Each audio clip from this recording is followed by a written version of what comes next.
Nggak semua orang juga bisa jadi leader, tapi setiap orang penting untuk punya leadership. Nah, salah satu tools perangkat yang bisa dipelajari oleh setiap orang adalah model bisnis dan design thinking. Karena ini ngomongin tentang kerangka berpikir, tentang kreativitas. Saya juga selalu bilang bahwa orang kreatif itu nggak bisa direplikasi, tapi kerangka berpikirnya bisa banget. Kerangka berpikirnya, sehingga kita di kampus atau di kawan-kawan di Entrepreneur Hub ini belajar kerangka berpikirnya. Gitu loh Mbak Nila ya. Nah, selanjutnya saya pengen tanya di sini. Banyak banget di Semarang, beda banget vibes ini. Vibes itu terasa gitu ya. Kalau kreativitas itu nggak terasa cuma di dinding-dindingnya ramai, tapi justru vibes kreativitas itu terasa. Kalau di sini ada 200 orang, berapakah kekuatan kita? Kalau di sini ada 200 orang, berapakah kekuatan kita? Boleh? Mana nih? Kalau di sini ada 200 orang, kekuatan kita berapa? Bukan 200, tapi 200 pangkat 200. Sebenarnya yang paling mahal di sini tuh bukan kita ditempatkan di sebuah hotel keren di kota Semarang, bukan juga dapat makanan enak yang ditraktir nih sama Mas Erwan di sini, sama Bu Aziza. Enggak gitu, tapi ngomongin tentang konektivitas. Pulang dari sini kita kenal sama orang berapa banyak dan tahu siapa latar belakangnya dan what to do next setelah kita kenalan. Maka dalam sebuah ekosistem menjadi penting itu bukan jumlah orangnya, tapi konektivitasnya. Oleh karena itu banyak perusahaan kecil tapi tumbuhnya eksponensial. Sekarang perusahaan besar berat banget karena banyak dramanya. Tapi kalau jadi perusahaan kecil itu sebuah privilege teman-teman. Kenapa? Karena kita bisa connect sama orang lain. Nah, di era digital ini bukan kita menjadi besar secara organisasi gede, tapi high impact, yaitu connected. Nah, gimana caranya ya hari ini sama besok mungkin kawan-kawan bisa connected sama lain. Jangan cuma sekedar punya WhatsApp group tapi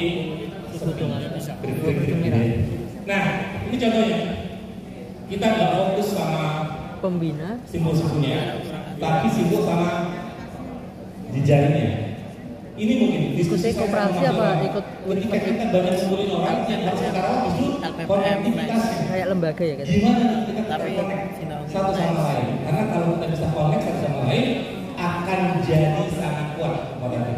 Connectedness bukan seberapa banyak orang. Kalau makin banyak orang malah makin banyak drama. Tapi kalau makin connect itu makin baik.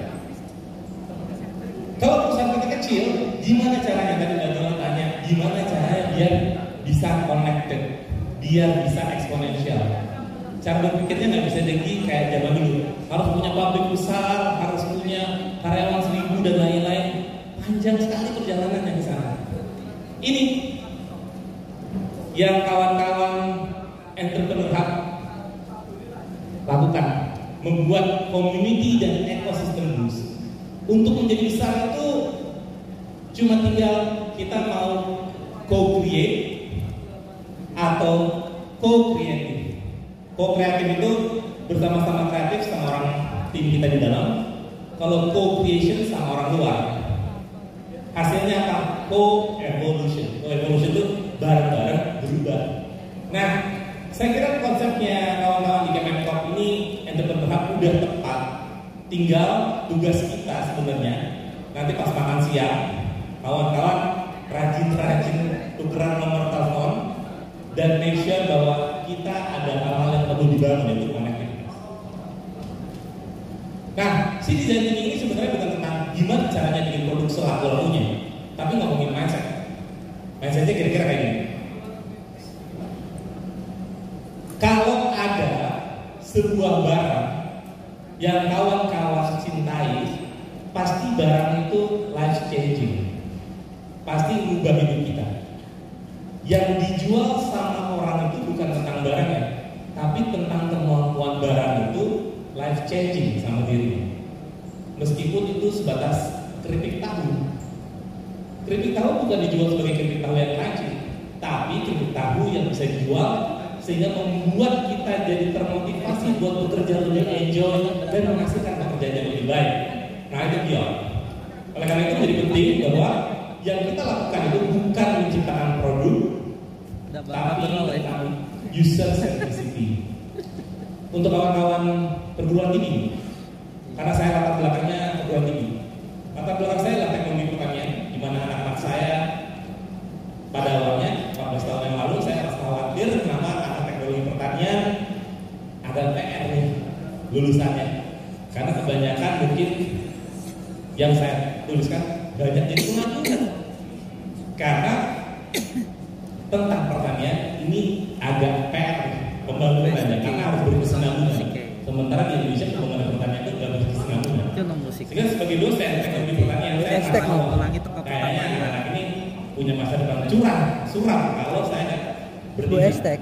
Sehingga teman-teman ikan background yang arah ciptakanlah sebuah pendekatan menggunakan si design ini. Gimana caranya kawan-kawan ini tidak semata-mata jadi entrepreneur atau jadi pemimpin, tapi jadi problem solver. Setiap orang punya kesadaran penting bahwa kita bisa jadi problem solver. Problem solver itu salah satu jiwanya adalah jiwa kewirausahaan, sama jiwa entrepreneurship. Tidak selalu harus punya bisnis, tapi jadi problem solving. Nah itu kerangka-kerangkanya dalam si proses bisnis. Nah alhamdulillah sekarang lulusan-lulusan kami tidak lagi cuma hanya berperan sebagai petani, tapi juga punya peranan sebagai problem solver dimanapun dia berada. Contohnya gini kawan-kawan, saya bukan mempromosikan sendiri, tapi ini salah satu contoh. Apa bedanya yang bulat sama yang panjang? Apa yang bedakan bulat dan panjang? Apa bedanya? Dari kawan-kawan kita yang dari masa lalu bilangnya bedanya bentuknya bulat dan kotak. Atau ada yang dari masa lalu yang satu ini 1 menit 30 detik. Lagi kan apa? Dinikmati berdua. Terakhirnya yang benar dapat merek kita ini alhamdulillah. terakhirnya Mana nih? Apa bedanya ini? Yang kita dari masa lalu. ini lagi iki. Ya. Yang oke, mana silakan. Ada. Kalau dulu kita membedakannya berdasarkan bentuk karena produsen bener, kalau sekarang sebelum ini diciptakan ini bedanya dari customer behavior, dari perilaku pelanggan yang sudah berubah di era digital. Kalau dulu kita senang ke restoran, bareng-bareng ngumpul di restoran.